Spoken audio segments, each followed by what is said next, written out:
It is a stormy night, and David Drayton is finishing up an awesome painting when the lights go out. Seeing that the storm is getting worse, David gets his wife Stephanie and son Billy to the basement just before a huge tree comes crashing through the window, destroying his painting. The next morning, the family comes out to survey the damage. He and Stephanie plan on getting some items from the town to start repairs right away, but Billy comes over excitedly, telling them to check something out. David follows him to see their boathouse destroyed by their neighbor's tree. Stephanie sees a thick mist rolling onto the lake from the mountains, but David dismisses it as just a weather phenomena. David decides to go talk with his neighbor about insurance, knowing well that they do not get along. He goes next door to see his neighbor, Norton, struggling to start his chainsaw. David tells him about the boathouse but sees that his car is also destroyed by a fallen tree. David apologizes for the misfortune, and Norton decides to get his info and asks for a ride into town. Norton, David and Billy head into town, but on their way they see a convoy of military vehicles pass them. As there is a military base nearby, Norton wonders what they really do there, as they have heard rumors of an Arrowhead project and joke about all the conspiracies going around town. They get into town and David tries the payphone, but there is no signal. He heads into the store, which is out of power and crammed with people grabbing items. David meets up with Billy and Norton, who thanks him for the help, and Billy wonders if they are now friends, but David doesn't know. He gets to the checkout and notices a military jeep pull up, and a military police officer speaks with 3 army men, before a loud siren begins to blare through the city. Everyone is tense, looking around nervously, and see a bloodied man, Dan, run into the store, yelling that something in the mist took his friend.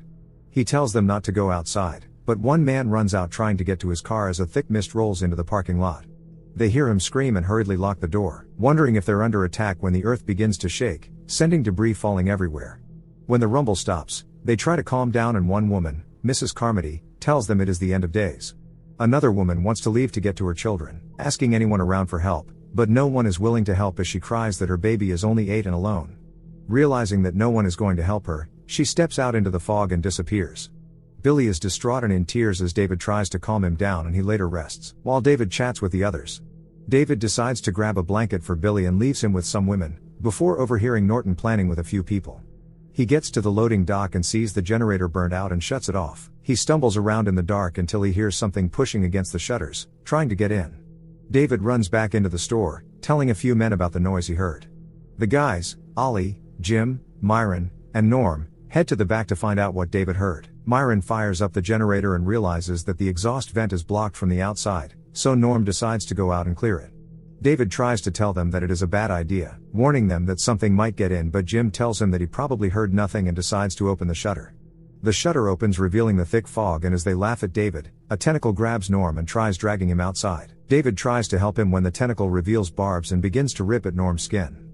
Ollie grabs an axe and tries to help but almost decapitates him, and they struggle to stop him from being dragged outside. A tentacle almost grabs David, and he is forced to let Norm go and watch as he is dragged away. The others begin to lower the shutters, and David grabs an axe and manages to cut off a tentacle before the creature retreats. David is mad at Jim for not listening to him and tries to calm down with Ollie's help. He tells Jim and Myron to go back to the store and not say anything to anyone. Ollie and David talk. Ollie tells him that he must say something to the people, but David is not sure what he even saw. He gets to the store and changes his clothes, hoping not to scare Billy with the blood. The guys think they are safe until they remember that the entire front of the store is glass. They decide to reveal what has happened to Norton, but he fails to believe anything about tentacles and thinks they are just trying to trick him. Ollie then steps forward and calls everyone's attention. David reveals to them that something grabbed Norm and he saw tentacles.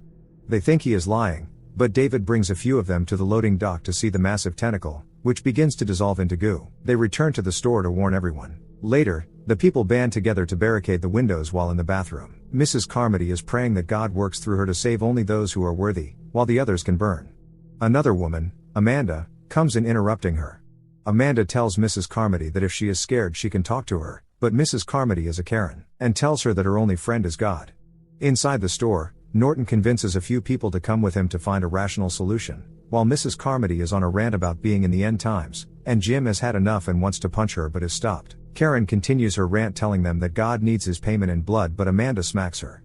Karen tells them that the demons will take someone else that night, but Ollie shuts her up, threatening to duct tape her mouth. Billy spots the 3 military men huddled in a corner chatting and asks them for their friends to come help, until David comes and gets him. David promises Billy that he will do everything to get them back home. Later, David and others are hoping that someone has a gun inside the store. Mr. Cornell has a gun in his truck, but it is too unsafe, so Amanda reveals that she carries a gun with her. Ollie then reveals that he has shooting experience and they hand it over to him. But Norton causes another commotion, yelling that he wants to leave the store. He tells them that they must go outside to seek rescue, so David asks him to tie a rope around his waist so they can know if he made it. A biker steps up and volunteers to go outside, stating that he knows where Mr. Cornell parked his truck and could grab the shotgun. Norton and a few others step out, along with a biker tied to the rope. In a few seconds the rope begins to be dragged while David and a few other men try to pull it in. The line goes slack and they reel it in to reveal a blood-soaked rope, attached to just the lower half of the biker. Later, Jim and Myron are working on battery-powered lights, while in the back, one of the soldiers, Private Jessup, talks with the cashier Sally, who thinks it's the best time to ask why they never dated. The two begin to make out and Jessup asks to spend time together alone. Ollie and Dan are keeping watch outside when a massive alien bug lands on the glass. Everyone gathers around to watch the creature, when other bugs begin to perch. Mrs. Carmody then begins to recite a passage from Revelations regarding locusts and everyone is silent. David realizes that the bugs are attracted to the lights when suddenly massive winged bird-like creatures begin grabbing the bugs, but cracking the glass in the process, causing everyone to panic. One creature eventually breaks the glass, causing bugs to fly into the store. One bug bites Sally on her neck which begins to swell immediately. One of the bird creatures flies into the store chasing bugs causing a commotion. Another bird bites into a man's neck before David chases it off with a makeshift torch, and beats it to death with the mop stick.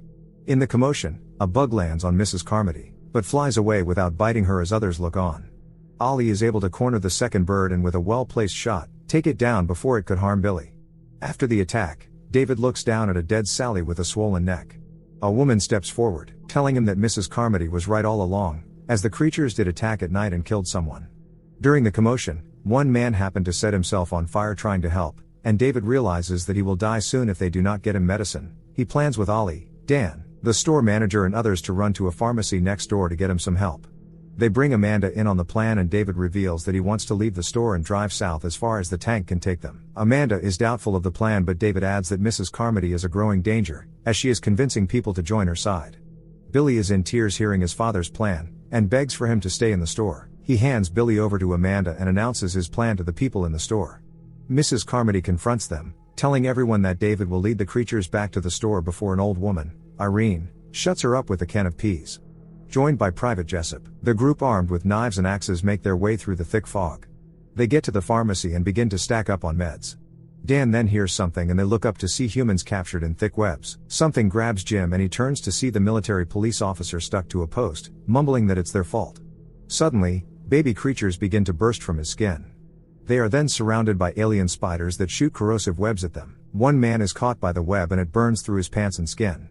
The military police officer drops from the post, spiders bursting from his back and everyone makes a run for it. Another man is caught on their way out and Dan manages to spear a massive spider before they run off into the mist. The group bursts into the store with Jim in tears and everyone traumatized.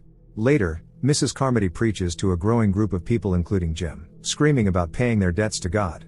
David, remembering that the military police claimed that this was their fault, decides to find the soldiers to speak with them. He finds Private Jessup in a corner and they head to the loading dock to search around for the other two. Inside, Amanda finds the army men hanging from their necks. Private Jessup then breaks down, saying he didn't think they would do it, but before he can continue, Jim grabs him and drags him back into the store. He tells everyone that he overheard them talking and they are the ones who brought down the wrath of God on the earth. Private Jessup reveals that he heard rumors about scientists opening a window to other worlds, but accidentally ripping a hole allowing creatures to enter our world. Mrs. Carmody riles the people up who grab Private Jessup, beating and stabbing him before forcing him outside. As he cries, a massive beast approaches him, grabs and eats him.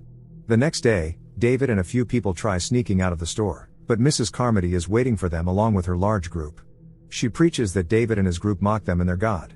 People begin grabbing knives and approaching the small group, chanting that they want to sacrifice Billy next. As they fight to keep Billy safe, a shot rings out. Ollie then puts another in Mrs. Carmody's head, shutting her up for good. With everyone in shock, David and his group burst out of the store. They run outside into the fog and Ollie is grabbed by a massive monster. One by one the men are hunted down and eaten and only David, Amanda, Billy, Dan and Irene make it to the Jeep. The survivors drive away from the store and head to David's home to find his wife. As he pulls in, he sees the house destroyed with Stephanie wrapped in webs outside. David breaks down in tears, thankful that Billy is asleep. They continue on the road, passing chaos and carnage along the way, even seeing a massive creature pass by them, making its way through the fog. David drives until the Jeep runs out of gas but they have not yet cleared the mist. Seeing that they have no way out, David reveals that he picked up Ollie's gun and the group plans to end it before they are eaten. He only has 4 bullets though, and with everyone accepting their fate, 4 gunshots ring out in the mist. David screams in terror. He runs into the mist begging for a monster to eat him. Before he is taken, a convoy of army vehicles pass by him. He sees the woman from the beginning who was able to get her kids to safety, and realizes that if he had waited just a bit longer, everyone would still be alive.